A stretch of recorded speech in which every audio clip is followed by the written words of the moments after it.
بسم الله الرحمن الرحيم. الرحمن علم القرآن، خلق الإنسان، علمه البيان.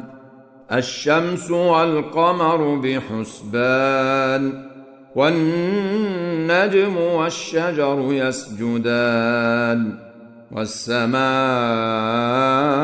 رفعها ووضع الميزان ألا تطغوا في الميزان وأقيموا الوزن بالقسط ولا تخسروا الميزان. والأرض وضعها للأنام، فيها فاكهة والنخل ذات الأكمام، والحب ذو العصف والريحان. فبأي آلاء ربكما تكذبان؟ خلق الإنسان من صلصال كالفخار، وخلق الجان من مارج من نار. فبأي آلاء ربكما تكذبان؟ رب المشرقين ورب المغربين، فبأي آلاء ربكما تكذبان؟ مرج البحرين يلتقيان، بينهما برزخ لا يبغيان. فبأي آلاء ربكما تكذبان؟ يخرج منهما اللؤلؤ والمرجان. فبأي آلاء ربكما تكذبان؟ وله الجوار المنشآت في البحر كالأعلام. فبأي آلاء ربكما تكذبان؟ كل من عليها فان، ويبقى وجه ربك ذو الجلال والإكرام. فبأي آلاء ربكما تكذبان؟ يسأله من في السماوات والأرض، كل يوم هو في شأن. فبأي آلاء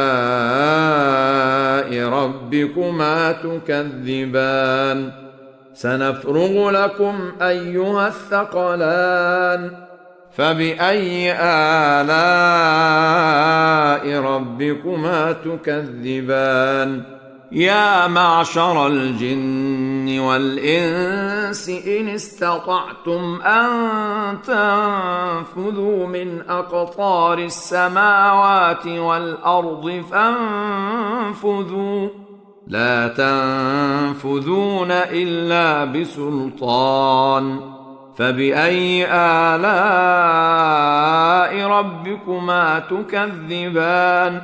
يرسل عليكما شواظ من نار ونحاس فلا تنتصران. فبأي آلاء ربكما تكذبان؟ فإذا انشقت السماء فكانت وردة كالدهان.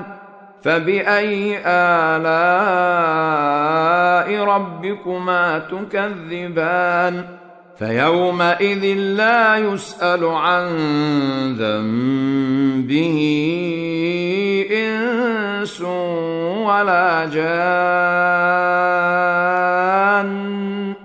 فبأي آلاء ربكما تكذبان؟ يعرف المجرمون بسيماهم فيؤخذ بالنواصي والأقدام. فبأي آلاء ربكما تكذبان هذه جهنم التي يكذب بها المجرمون يطوفون بينها وبين حميم آن فبأي آلاء ربكما تكذبان ولمن خاف مقام ربه جنتان فبأي آلاء ربكما تكذبان ذواتا أفنان فبأي آلاء ربكما تكذبان فيهما عينان تجريان فبأي آلاء ربكما تكذبان فيهما من كل فاكهة زوجان فبأي آلاء ربكما تكذبان متكئين على فرش بطائنها من استبرق وجنى الجنتين دان فبأي آلاء ربكما تكذبان فيهن قاصرات الطرف لم يطمثهن إنس قبلهم ولا جان فبأي آلاء ربكما تكذبان كأنهن الياقوت والمرجان فبأي آلاء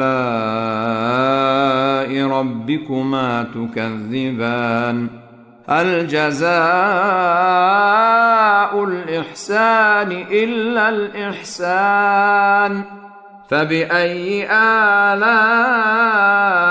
ربكما تكذبان ومن دونهما جنتان فبأي آلاء ربكما تكذبان مدهامتان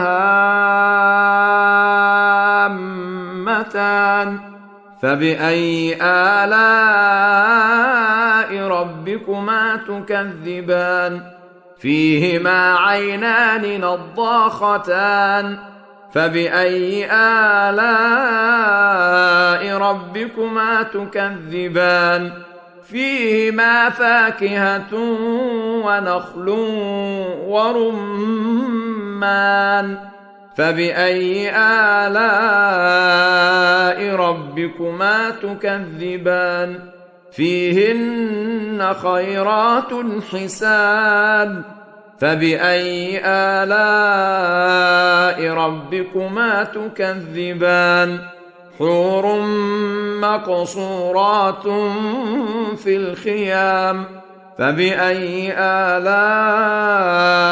ربكما تكذبان لم يطمثهن إنس قبلهم ولا جان فبأي آلاء ربكما تكذبان متكئين على رفرف خضر وعبقري حسان فبأي آلاء ربكما تكذبان تبارك اسم ربك ذي الجلال والإكرام